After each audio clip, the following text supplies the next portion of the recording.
دل میں خیال آیا وہی کیفیت اچھی تھی، میں تھا، پیر صاحب تھے، کوئی اور تھا ہی نہیں۔ تو جب یہ خیال آیا تو غوث پاک کیا فرماتے ہیں، اے عمر تم ہی تو ہجوم کے طلبگار تھے، تم ہی تو سوچ رہے تھے کہ ہجوم نہیں ہے۔ فرمایا تم جانتے نہیں کہ لوگوں کے دل میری مٹھی میں ہیں، جب چاہے اپنی جانب مائل کر لوں اور چاہوں تو دور کر دوں۔ ہم اللہ کا اس بات پر شکر ادا کرتے ہیں کہ غوث پاک نے ہمارے دل اپنی طرف مائل کیے ہوئے ہیں۔ اے ہند سے آنے والوں، اے پاکستان سے آنے والوں، تمہیں مبارک ہو، غوث پاک نے بلایا ہے، اپنے ہمارے دلوں کو اپنی جانب مائل کیا ہے۔ ہم دعا کرتے ہیں اللہ تعالیٰ سے زندہ رکھے تو غوث پاک کے غلاموں میں، ان کی محبت کرنے والوں میں رکھے، اور قیامت کے دن غوث پاک کے غلاموں میں اٹھنا ہمارا مقدر فرمائے۔ آخری واقعہ سن کر پھر اپنے بیان کو سمیٹتا ہوں۔ غوث پاک رضی اللہ تعالیٰ عنہ، ایک بار مشائخ کرام کا ایک وفد غوث پاک کی بارگاہ میں آیا، انہوں نے آپ کے لوٹا شریف کو جب غیر قبلہ رخ پایا، آپ رحمۃ اللہ تعالی علیہ کے لوٹے کو غیر قبلہ رخ پایا تو کسی نے توجہ دلائی، تو آپ نے اپنے خادم کو جلال والی نگاہوں سے دیکھا، وہ آپ کے جلال کی تاب نہ لاتے ہوئے ایک دم گرا اور تڑپ کر جان دے دی، اور اب ایک نظر لوٹے کی طرف ڈالی تو لوٹا خود بخود قبلہ رخ ہو گیا۔ اب یہ بات کیا ہے کہ بزرگوں کا یہ تمنا ہوتی تھی، ان کا یہ طریقہ تھا کہ ان کی ہر چیز قبلہ رو ہونی چاہیے، خود بھی قبلہ رو بیٹھنا پسند فرماتے، سنت بھی ہے، ہمیں بھی جب موقع ملے، جیسے ہم بیان کرنے والے کے لیے تو یہ سنت ہے کہ وہ قبلے کو پیٹھ کرے تاکہ حاضرین کا رخ قبلے کی طرف ہو، لیکن نارملی جب ہم بیٹھا کریں، بلکہ میں یہاں مشورہ دوں گا مدنی چینل کے ناظرین کو کہ آپ آفس میں بیٹھتے ہیں، کہیں نہ کہیں تو سیٹ لگانی ہوتی ہے نا، کہ ایسا نہیں ہو سکتا کہ ہم اپنی سیٹ ڈیلیبریٹلی دانستہ ایسی ٹیبل کرسی لگائیں کہ میں سارا دن قبلہ رو بیٹھا رہوں، اس نیت کے ساتھ کہ میرا رخ قبلے کی طرف ہے۔ اور ہندو پاک والوں تمہیں مبارک ہو، جب تمہارا رخ قبلے کی طرف ہوتا ہے تو کعبے کی طرف بھی ہو جاتا ہے، مدینہ بھی اسی طرف ہے، دو نیتیں بھی شامل ہو سکتی ہیں۔ سبحان اللہ، نبی پاک علیہ الصلوۃ والسلام کی سنت مبارکہ ہے کہ آپ عموماً قبلہ رو بیٹھا کرتے، اور نبی پاک نے فرمایا مجالس میں سب سے مکرم، سب سے عزت والی مجلس وہ ہے جس میں قبلے کی طرف منہ کیا جائے، تو جتنا ہو سکے اچھی نیتوں کے ساتھ قبلہ رو بیٹھا جائے۔ اور یہاں علماء لکھتے ہیں کہ جس بچے کو سبق یاد کرنا ہو، جو علم پڑھنا چاہتا ہے، اگر وہ قبلہ رو بیٹھ کر قرآن یاد کرے گا، قبلہ رو بیٹھ کر دینی کتاب پڑھے گا تو علم بھی جلدی حاصل ہو جائے گا، قبلہ رو بیٹھنے کی برکت سے حافظہ بھی مضبوط ہو جائے گا۔ تو اے میرے میٹھے اسلامی بھائیوں، خود تو قبلہ رو بیٹھنا ہے، اللہ والوں کی شان دیکھیں، ہر چیز کی قبلہ رو کرتے تھے۔ اب میں نے اپنے شیخ طریقت امیر اہل سنت کا عمل دیکھا، آج کے دور میں یادگار سلف شخصیت، یہ باتیں کتابوں میں بھی تو پڑھی تھی لیکن پریکٹیکلی کرنے والی ایک ذات دیکھی کہ امیر اہل سنت جب چپل اتارتے ہیں تو قبلہ رو اس کا رخ کر دیتے ہیں، اپنا قلم رکھتے ہیں اس قلم کو قبلہ رو رکھتے ہیں، اپنے گلاسز اتار کر، دیکھیں نا اب گلاسز مجھے بھی اتارنے ہیں، میں کہیں بھی رکھ دوں مجھے نہیں پتا، لیکن اگر مجھے پتا ہے کہ قبلہ یوں ہے اور اچھی نیت کے ساتھ میں نے گلاسز یوں رکھ دیے تو قبلے کا احترام بھی آ گیا، اللہ والوں کی ادا بھی ادا ہو گئی۔ بات عشق کی ہے، اب کوئی ہو سکتا ہے کہے کہ جناب یہ قرآن میں کہاں ہے، حدیث میں کہاں ہے، سچی بات یہ ہے ہم عشق کے بندے ہیں، کیوں بات بڑھائی ہے، قبلہ رو رکھنا ناجائز تو نہیں ہے نا، ہم نے کب کہا فرض ہے، ہم نے کب کہا واجب ہے، یہ کعبے کی تعظیم ہے، اگر اس کی طرف کوئی چیز کر دی جائے کہ دل میرا کعبے کی طرف رہے، دھیان میرا کعبے کی طرف رہے، وہ اللہ کا گھر ہے۔ تو اے میرے بیچے اسلامی بھائیوں، غوث پاک کا بھی یہ طریقہ، اولیاء کرام کا بھی یہ طریقہ، اللہ تبارک و تعالی مجھے اور آپ کو غوث پاک کے طریقے پر عمل کرنا نصیب فرمائے۔ اب آتے ہیں غوث پاک نوازتے کیسا ہے، آئے ہو نا دور سے، دور سے آئے ہو نا، اچھی نیت لے کر آئے ہو، دور سے آئے ہو مگر غلام بن کے آئے ہو، دور سے آئے ہو مرید بن کر آئے ہو، دور سے آئے ہو دامن پھیلائے آئے ہو، بہت ساری اچھی نیتیں شامل ہیں۔ اچھی نیتوں والوں کو تو کیا کیا ملے گا، آؤ میں تمہیں چوری کرنے والے کا واقعہ سناتا ہوں۔ نیت چوری کی تھی، غوث پاک کے در پر آ کر بری نیت سے آتا ہے۔ واقعہ یہ ہے کہ غوث پاک مدینہ منورہ سے واپس آ رہے ننگے پیر، ہاں چلو یہ بھی دلیل مل گئی ہے، عشق کے بندے ہیں کیوں بات بڑھائی ہے۔ غوث پاک جیسی ہستی بھی، ان کا بھی یہ معمول تھا کہ مدینے میں ننگے پیر رہا کرتے۔ امام مالک ساری زندگی مدینے میں رہے، کبھی چپل پیر میں نہیں پہنے، تو اگر آج بھی کوئی عاشق رسول اس ادب کو ادا کرتا ہے تو اس پر اعتراض نہیں ہونا چاہیے۔ البتہ یہ بات ضرور کروں گا کہ جو ننگے پیر مدینے میں رہتے ہیں ان کو اس بات کا خیال ضرور رکھنا چاہیے کہ جب مسجدین کریمین میں، مسجد نبوی شریف میں یا کسی بھی مقدس مقام پر جائیں تو اچھی طرح پیر صاف کر کے جائیں تاکہ بے ادبی نہ ہو جائے۔ ادب ضرور کرے مگر عقل کے ساتھ ادب کرے، جوش بھی ہونا چاہیے مگر ساتھ کچھ ہوش بھی ہونا چاہیے۔ غوث پاک بغداد واپس آ رہے تھے مدینہ شریف سے تو راستے میں چور کھڑا کسی مسافر کا انتظار کر رہا تھا، نیت چوری کی ہے، ٹھیک ہے، تو اس کو لوٹ لے۔ غوث پاک اس کے قریب پہنچے تو پوچھا تم کون ہو؟ چور کہتا ہے میں تو دیہاتی ہوں۔ وہ کہتا ہے نا دیہاتی ہوں، غوث پاک تو دل کے حالات جانتے ہیں۔ غوث پاک نے اس کی بد کرداری کو دیکھ لیا، پہچان لیا۔ غوث پاک کچھ کہتے، چور کے دل میں بھی یہ خیال آ گیا کہ شاید یہ غوث اعظم ہے۔ آپ کے دل میں پیدا، اچھا اب دیکھیے دل ہی دل میں بات ہو رہی ہے، کنیکٹیویٹی دیکھیں۔ غوث پاک نے دل میں پہچان لیا چور ہے، اس کے دل میں خیال آیا کہ یہ غوث اعظم لگتے ہیں، کہا کچھ نہیں ہے۔ غوث پاک جواب میں کہتے ہیں ہاں میں ہی عبد القادر ہوں۔ خود ہی پہچان لیا کہ کیا سوچ رہا ہے، کیا دل میں خیال ہے کہ میں ہی عبد القادر ہوں۔ اللہ، چور نے جب یہ سنا کہ غوث اعظم میرے سامنے قدموں میں گر پڑا اور اس کی زبان پر یا سیدی عبد القادر شیئا للہ، اے میرے سردار عبد القادر میرے حال پر رحم فرمائیے، یہ جاری ہو گیا۔ اب غوث پاک کو اس کی حالت پر رحم آیا، اس کو اصلاح کی تلقین کی، سچ بولنے کی بات کی۔ اب یہ گفتگو ہو رہی ہے چونکہ دل میں غوث پاک کے رحم آیا ہے تو اور میٹھے میٹھے پیر اسلامی بھائیوں، اسی دوران اللہ کی طرف سے غوث پاک رضی اللہ تعالیٰ کو ہدایت دی جاتی ہے کہ اس کو راستہ ہدایت کا دکھا دو اور اس کو کتب بنا دو۔ چنانچہ آپ کی نگاہ پڑنے سے وہ چور کتب بن گیا۔ ذرا غور کیجئے، چوری کرنے والا کتب بن جائے تو ہم تو پھر بھی غلام ہیں نا، اچھی نیت سے آئے ہیں، مانگو اس دربار سے۔ ہم مانگتے نہیں ہیں، ورنہ امیر اہل سنت نے اپنے شعر میں لکھا ہے کہ اللہ تبارک و تعالیٰ کی بارگاہ میں التجا کی ہے کہ تو اپنی ولایت کی خیرات دے دے، میرے غوث کا واسطہ یا الہی۔ ہم قابل نہیں، ہم کیسے اللہ کے ولی بنے؟ مگر واقعات تو پڑے ہیں نا کہ شرابی بشر حافی بن سکتا ہے، ڈاکو فضیل بن ایاز بن سکتے ہیں، سود خور حبیب عجمی بن سکتا ہے، غوث پاک کے دربار میں چور آئے تو کتب بن سکتا ہے، تو مجھ جیسا گناہگار بھی غوث پاک کے در پر آ کر اللہ کا ولی بن سکتا ہے۔ مانگنے والے تو بنو، التجا تو کرو۔ یہ وہ در ہے جس کو کسی کو خالی نہیں لوٹاتے۔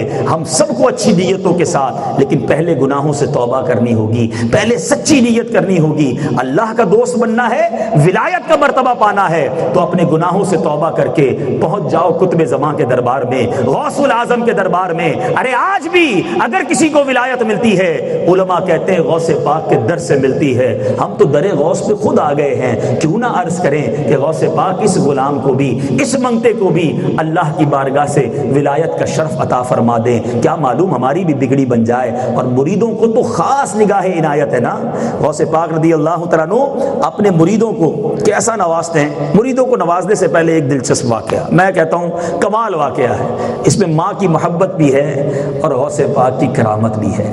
ایک بی بی سرکار بغداد رحمۃ اللہ تعالی کے پاس اپنے بیٹے کو چھوڑ گئی کہ حضور ذرا اس کو پڑھائیے، اس کو اپنی صحبت سے نوازیے، بڑا گرویدہ ہے آپ کو۔ آپ نے اس کو مجاہدے پہ لگا دیا۔ ایک روز وہ ماں آئی تو دیکھا کہ بیٹا تو بھوک پیاس کی وجہ سے کمزور، بالکل سوکھا۔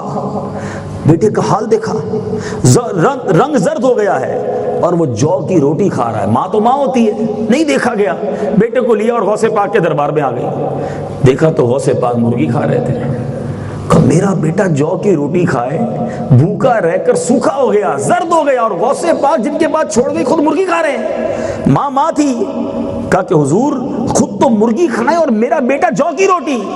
اللہ اللہ، غوث پاک کھانے سے فارغ ہو چکے تھے، سامنے مرغی کی ہڈیاں پڑی تھیں۔ غوث پاک نے ان ہڈیوں کے اوپر ہاتھ رکھا اور فرمایا قومی باذن اللہ الذی یحیی العظام وہی رمیم، یعنی جی اٹھ اللہ کے حکم سے جو بوسیدہ ہڈیوں کو زندہ فرمائے گا، یہ فرمانا تھا کہ مرغی فوراً صحیح سالم ہو کر زندہ کھڑی ہو گئی۔ آپ اس کی والدہ کو کہتے ہیں کہ جب تیرا بیٹا اس درجے پر پہنچ جائے پھر بے شک مرغی کھا لے۔ ابھی اس کا ٹریننگ سیشن چل رہا ہے۔ اس سے سیکھنے کو کیا ملا کہ بعض اوقات اللہ والوں کے کچھ احوال ایسے ہوتے ہیں جو ہمیں سمجھ نہیں آتے، تو ہر بات پر کوسچن مارک کریٹ نہیں کرنا ہوتا۔ پنجابی شاید آپ کے یہاں نہیں بولی جاتی، ورنہ ہمارے وطن میں پنجابی بڑی پیاری بات کہتے ہیں، اور یہاں بڑی وہ زبردست امپلیمنٹ ہوتی ہے۔ وہ کہتے ہیں اسی منن والے سوچن والے نہیں ہیں۔ تو ماننے والے بنے، ہر بات میں سوچنے والا بننا جو ہے یہ ضروری نہیں ہوتا۔ ہماری عقل جہاں ختم ہوتی ہے نا، وہاں اللہ کے ولیوں کی عقل شروع ہوتی ہے، ان کا مرتبہ شروع ہوتا ہے۔ تو کیسے ہماری عقل میں یہ ساری باتیں آئیں گی؟ تو بہرحال میرے بیچ اسلامی بھائیوں، اللہ کریم ہمیں اولیاء کرام کی محبتوں سے سرشار فرمائے، ہمارا جینا مرنا اولیاء کرام کی محبت کے ساتھ ہو، اور ہماری آنے والی نسلیں بھی اولیاء، صحابہ، اہل بیت اور انبیاء اور نبی پاک علیہ الصلوۃ والسلام کے عشاق ہوں۔ ہماری نسلوں میں سے بھی کوئی گستاخ پیدا نہ ہو۔ میرے بیچ اسلامی بھائیوں، آخر میں مریدوں کو کس طرح غوث پاک تسلی دیتے ہیں، فرماتے ہیں ان لم یکن مرید جیدا فانا جید، فرماتے میرا مرید عمدہ نہیں تو کیا ہوا، میں تو اچھا ہوں، میں تو عمدہ ہوں۔ ہم واقعی اچھے نہیں ہیں، مگر آسرا یہ ہے کہ غوث پاک کے مرید ہیں۔ شاعر لکھتے ہیں نا، خدا کے فضل سے ہم پر ہے سایہ غوث اعظم کا، ہمیں دونوں جہاں میں ہے سہارا غوث اعظم کا۔